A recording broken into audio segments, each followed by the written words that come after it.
मैं हूं आपके साथ ब्रजेश शर्मा और आज कस्या विधानसभा से हमारे साथ समाजवादी पार्टी के प्रत्याशी बंटी राव मौजूद हैं। स्वागत है सर। आपको बहुत बहुत धन्यवाद। लगातार आप क्षेत्र में कैंपेन कर रहे हैं, क्या लग रहा है इस बार आपकी? पिछले बार आप हार गए थे, इस बार क्या लग रहा है? हार के आगे ही जीत है। लगातार बंटी आपके हम लोग नुक्कड़ सभा को देख रहे थे, भीड़ बहुत हो रही है, इसको कैसे दिख रहे हैं? देखिए, माननीय अखिलेश यादव जी का जादू है।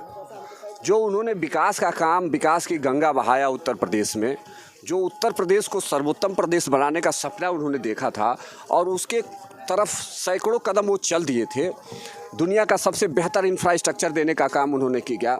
आप चले जाइए आगरा लखनऊ एक्सप्रेसवे पे, जिस पे जेट प्लेन उतरा, जिस पे जगुआर उतरा, जिस पे बड़े बड़े जहाज़ उतरे। दुनिया का सबसे बेहतर इंफ्रास्ट्रक्चर देने का काम उन्होंने किया। दुनिया का सबसे बेहतर स्टेडियम देने का काम उन्होंने किया। दुनिया का सबसे अच्छा आप पुलिसिया सिस्टम देने का काम किया। आप स्काई आर्ट पुलिस को उठा लीजिए, सबसे बेहतर पुलिस मानी जाती थी, लेकिन उससे भी स्मार्ट पुलिस देने का आप यहाँ डायल 100 डायल करते थे। सपहा के किसी गांव में बैठकर आप डायल 100 डायल करते थे और वो घंटी लखनऊ बजता था और 15 मिनट के अंदर उसके दरवाजे पे, उस पीड़ित के दरवाजे पे पुलिस पहुंच जाती थी। तो दुनिया का सबसे बेहतर पुलिस इंफ्रास्ट्रक्चर देने का काम किया। और उसके बाद हेल्थ का सिस्टम देख लीजिए। गांव में गरीब का परिवार में जब कोई बड़ी बीमारी होती थी तो उसको टैक्सी टेम्पू ढूंढने में ही मरीज मर जाता था। यह दर्द, यह पीड़ा समाजवादी विचारधारा के लोग और समाजवादी सोच की सरकार ने सोचा, हमारे नेता आदरणीय अखिलेश यादव जी ने सोचा और उन्होंने एम्बुलेंस देने का हेल्थ के क्षेत्र में काम किया। आप 160 डायल कीजिए, आपके घर में तुरंत एम्बुलेंस पहुंचता था आपके मरीज को उठाकर। तो आप अपनी लड़ाई किस पार्टी से देख रहे हैं? देखिए, यहाँ कोई लड़ाई नहीं है। यहाँ एक कर्म करने वाला प्रत्याशी है। एक कर्म करने वाला 15 साल से लगातार लोगों के सुख दुख में शामिल होने वाला प्रत्याशी है। और एक तरफ भारतीय जनता पार्टी ने दिल्ली से स्काई लैब की तरफ उठा के और एक ऐसा कैंडिडेट दिया है जिसको न गांव की जानकारी है, न कस्बों की जानकारी है, न टोलों की जानकारी है, न मजरों की जानकारी है, जिनको किसी भी चीज़ की, इस क्षेत्र की जानकारी नहीं। अभी भाषण दे रहे थे तो कह रहे थे कि पैराशूट से उतारे गए हैं। बिल्कुल, यही तो पैराशूट होता है। जो व्यक्ति यहाँ काम कर रहा है, मैं तो कहता हूँ, मैं तो दावत देता हूँ भारतीय जनता पार्टी के उन कार्यकर्ताओं को कि आइए, शामिल होइए संघर्षों में। आपकी अहमियत आपकी पार्टी ने नहीं दिया, काम की अहमियत समाजवादी पार्टी ने दिया और हमको टिकट दिया। मैं किसी बड़े घराने का आदमी नहीं हूँ।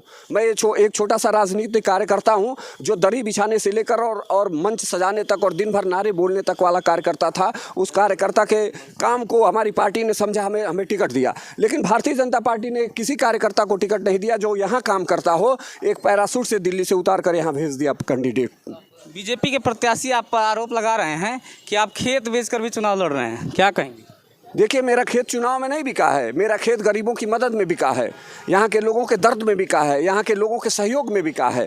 इसलिए जो ज़मीन बिका है, चुनाव में ज़मीन नहीं। चुनाव तो मेरी जनता लड़ रही है। यहाँ किसने माइक लगाया, किसने मंच लगाया, ये मुझे नहीं पता है। यहाँ का मेरा चुनाव जनता लड़ रही है। चुनाव मेरा जनता लड़ रही है। जो मेरी ज़मीन खेत बिका है वह लोगों के सुख दुख में बिका है। आप अपने जीत के प्रति कितने आश्वस्त हैं? और दूसरी सवाल, आप अगर जीतते हैं तो इस कुशीनगर में हमेशा कैबिनेट का दर्जा मिला है समाजवादी पार्टी के, चुनाव जब जीती है तो आप इसको कैसे देखते? देखिए, मैं अपने जीत के प्रति, ये जो जनता का हुजूम आप देख रहे हैं, इस हुजूम से आपको लग रहा होगा कि यह जीत बहुत बड़े पैमाने पे जीत होने जा रही है। आप अगर जीतते हैं यहाँ से चुनाव कुशीनगर विधानसभा क्षेत्र से, तो क्या काम करने वाले हैं? देखिए, हमारे नेता आदरणीय ब्रह्माशंकर त्रिपाठी जी ने यहाँ विकास के ढेर सारे काम किए थे। जैसे इसी रोड पे आप चले जाइए, खादी ग्राम उद्योग का उन्होंने एक सेंटर लगाने का काम किया था जिससे कुटीर और लघु उद्योगों का डेवलपमेंट हो, उसको रोक दिया गया। उन्होंने ब्लॉक बनाने का काम किया था।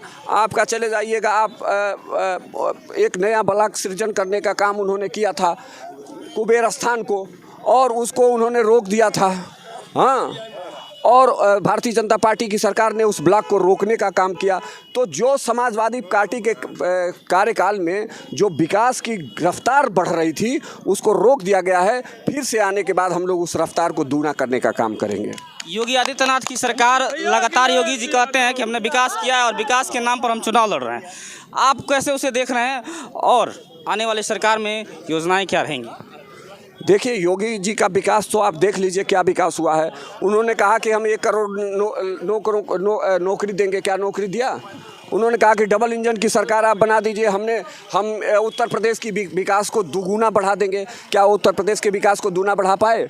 अगर बेहतर इंफ्रास्ट्रक्चर देने का काम माननीय अखिलेश यादव जी ने किया तो उससे क्या बेहतर इंफ्रास्ट्रक्चर योगी जी ने दिया? क्या बेहतर हॉस्पिटल बनाए? क्या बेहतर पुलिसिया सिस्टम दिया? क्या हेल्थ के क्षेत्र में क्या बेहतर व्यवस्था देने का काम किया?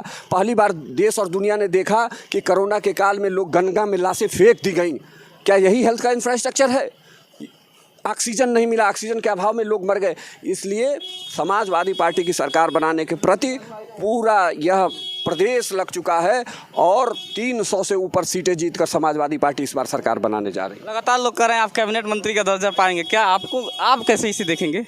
देखिए, मैं विधायक बनूंगा और मंत्री बनाना मेरे नेता का काम है, तो मैं तो विधायक यहाँ से बनूंगा। मुझे विधायक नेता ने हमें टिकट दे दिया, यही मेरे लिए बहुत बड़ी उपलब्धि है। तो ये थे हमारे साथ बंटी राव जिनसे हम बातचीत कर रहे थे। आप